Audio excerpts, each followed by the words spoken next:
الآن مع الشاعر والمتسابق الثالث. الشاعر محمد عبد العال.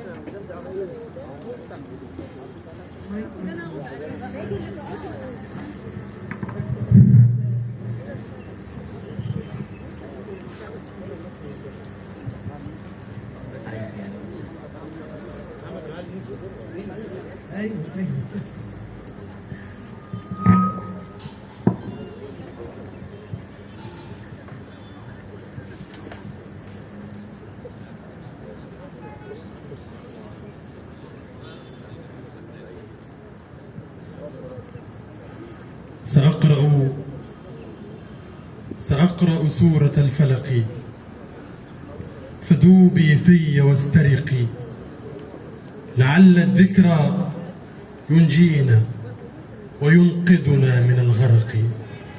وجل الآي أقرأه، فما للعين لم تفق، فتبصر أنني تعب يصب الكأس من عرقي.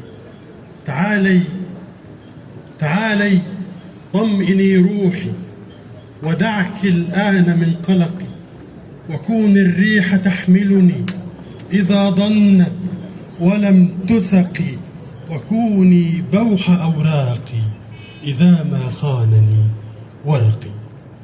كان هذا المفتتح بالفصحى العامية.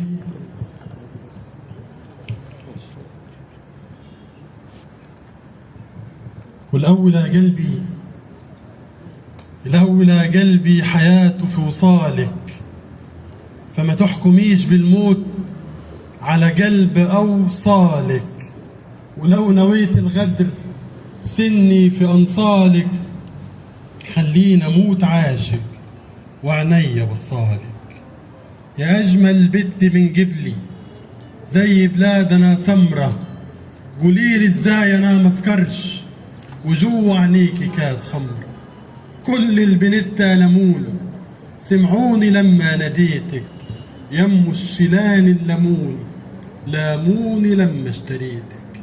الطلقة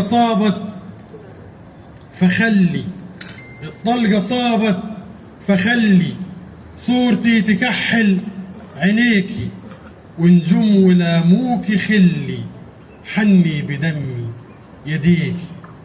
ويا بنية دوكتك كمنجة، والمنج طايب وطبلي، واللي مجاشي كمنجة ولا كانش عوال في طبلي. معقولة قوس الكمنجة يدق بيه الطبلي. فمين اللي